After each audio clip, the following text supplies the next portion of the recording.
Dayaw ti maypay ken ka o Kristo at tugaw tayamin. Dungdung wek kakawsat ken gagayem ti pamati na imbag nga bigat kada kay amin. Ti daytoy apong aldaw ti Domingo, rambakan tayo iti fiesta ti Pentecostes.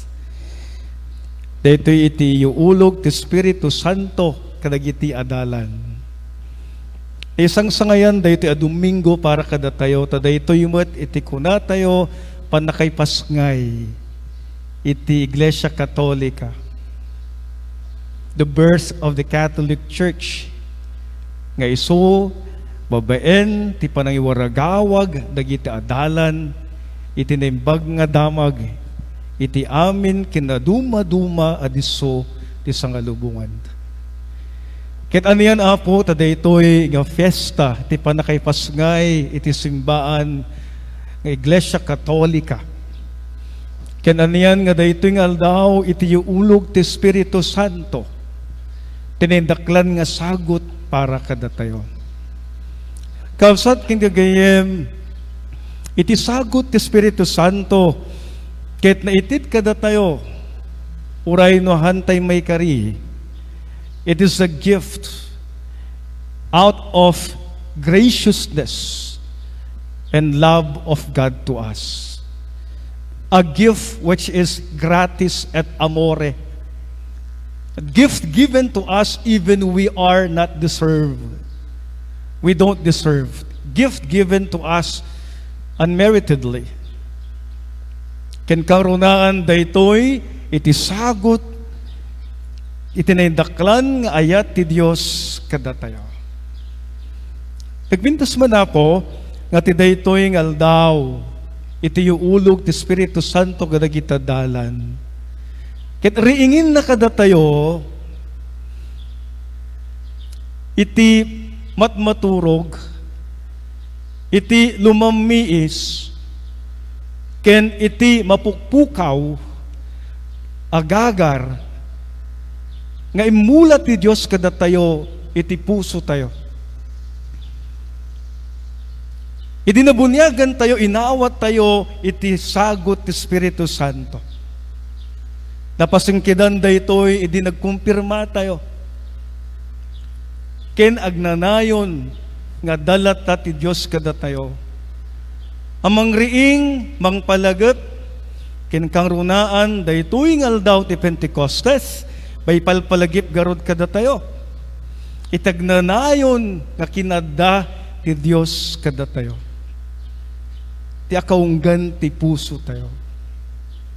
Kapsat ken gagayem malapit nga kuna tayo ti mikatlo nga persona iti pamati tayo Katoliko, the credo, the third person of the Holy Trinity, which is the Holy Spirit.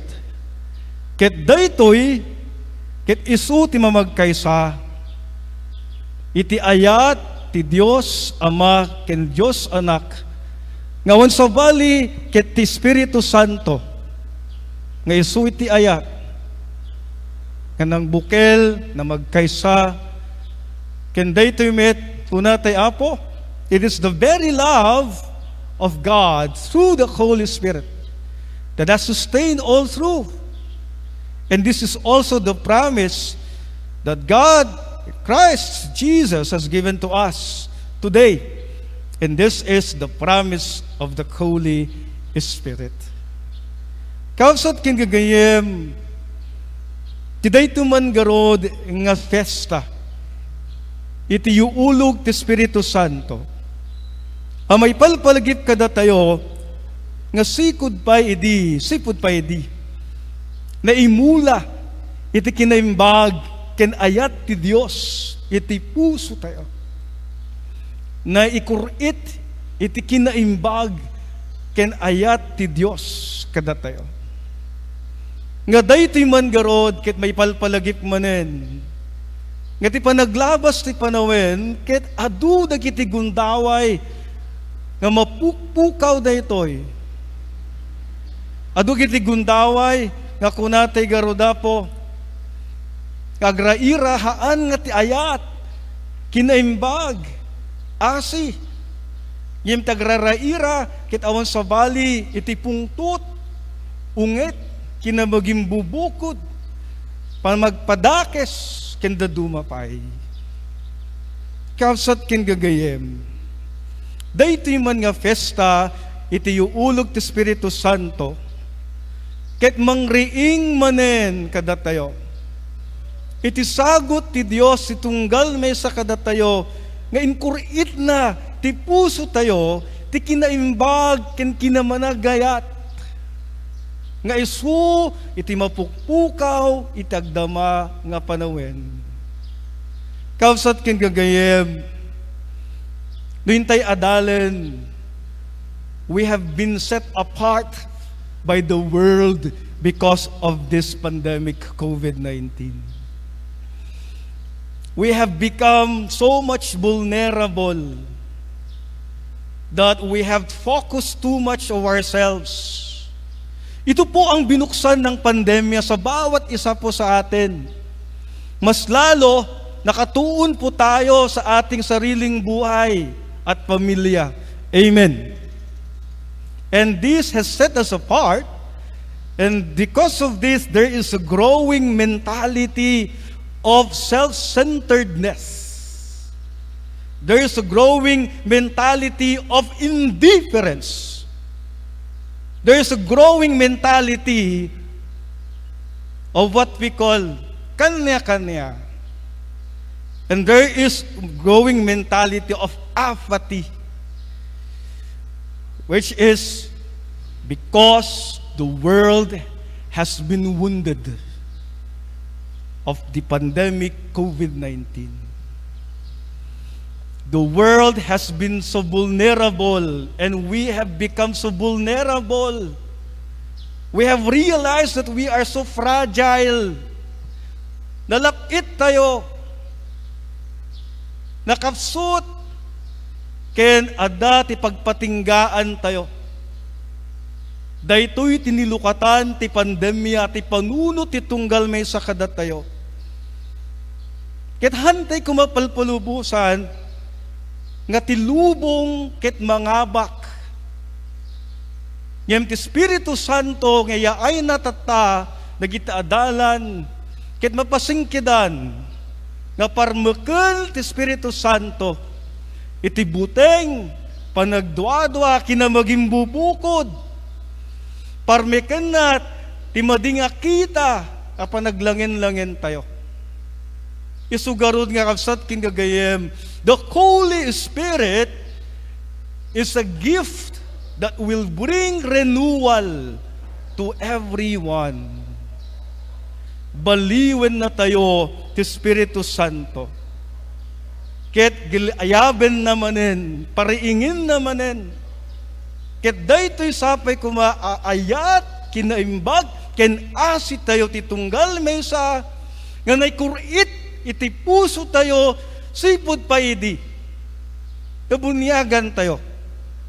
Napasingkidan din na kumpirmaan tayo, ket iti panagdakkel tayo. Ket ammo tayo nga dalata ti Espiritu Santo, nga sadyay ang makipalpalagip kada tayo, ti kinaadda ti Dios, iti biyag tayo. Kapsat kin gagayem, anya pa'y kadi apaniknek, nga kasapulan tayo. Tatupatsen tayo, nga dati Diyos kada tayo. Si bibiyag, babaen ti Espiritu Santo. Kapsat kin gagayem, sabi ko magarod, nga daytoy, rambak, iti festa ti Pentecostes. Iti yuulog ti Espiritu Santo, nagitadalan. Mangpareeng manen kada tayo. Kakapsat king gagayem, riingen na, iti maturturog, ken lumamiis nga rikna tayo. Ti padatay a tao, babaen ti panagayat, panagserbi, panagtinulong, panangipaay ti kaasi, ken kinaimbag, ti tunggal may sa kada tayo. Kapsat ababalaeng, tinapalpalabas nga Domingo kinaldaw, ket nagbalin nga nalatak ti ili ti Villaverde. Gapu iti daytoy agilgil ayab nga puon when the fire tree. The fire tree, when no Belonyx regia by its scientific name, blooms during summertime, which is, yes, it's so ordinary tree. We can have them around. But why is so distinct one fire tree captivated and captured the eyes of people that if you have to look by yourself, looking at the tree, there is an amazing beauty that telling to us, radiating to us, changing its color when there is so much sun. Agap apoy, dayta nga kayo. Sa win siguro, Ilia Villaverde, agap apoy, kasapi ko magtalaed mo't, tagilgil ayab nga ayat tayo, titunggal may sa nga umili, ti Villaverde. Kawsat king gagayem, ti Espiritu Santo garot, may palpalagip kada tayo. Nga parmeken na ti amin nakita, amadi adakes nga ugali. Gaputa tarigagay ti Dios, agbiag tayo, ti kinaimbag, kinamanagayat na, kinamanga asila. Kawsat king gagayem, we have been so wounded. We've been so divided. There's so much pain. There are a lot of tears shed by people because of this pandemic. And we're losing the love that we have because of these overwhelming human experiences. And we're losing even the purpose and meaning of life when we are overwhelmed by these human conditions. But God is telling to us today, and Jesus fulfilling His promise to us.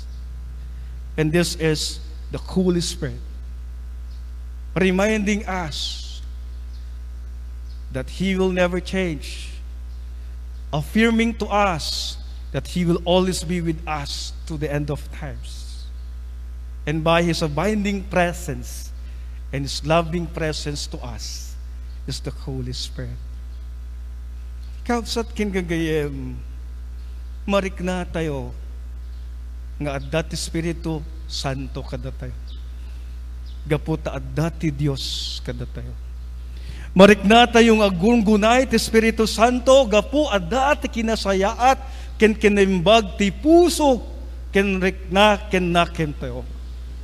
Adati Espiritu Santo, gaputa amu tayo, nga mapabang artirik na titunggal may sa babaen ti panagtitinulong ken panaginayat tayo. Kapsat ken gagayem ti Dios babaen ti Espiritu Santo adda kada tayo. Naikurit iti kinaimbag asi ken ayat ti puso tayo. Ngamu tayo babaen da ito, ti bileg, ti ayat, ken asi kinimbag ti Dios, maparmek, tanyang makita, adakes, iti lubog. Isugar gavsat kin gagayem, kuna tayo umay ka, Espiritu Santo. Kuna tayo apo, umay ka, Espiritu Santo. Kaimbagan amang liwliwa. O silaw anapwan ranyag. Umay ka o ama dagiti nakakaasi. Sikat inna nati pakanabannugan, sikat ti bangar ti pakatuukan, sikat ti liwliwa ti pakaladingitan. O silaw na kuwan aranyag, punwem kad ita makabiyag nga lawag, ti puso dagiti ken ka umawag. No awan ka kada kami, awan na santuan nga maramid mi, at dantulat na pagbiddutan mi, ikatem ti mulit mi, padeng egem ti kinatikag mi, agasam dagiti sugat mi. Parmikem ti kinasungit mi, pabaraem ti lamiis ti puso mi, ilisin na kam ti panakaywawami. Kakalsat di na tayo baybayan ti Diyos. Agtalaedlat na ti Diyos kada tayo. Ipariknanak ti kadana babaen ti Espiritu Santo. Ket nga rod, agkararag tayo kan kanayon, tagbiag tayo lata, iti silaw, kinti sidong, panilaw, ti Espiritu Santo. Amen.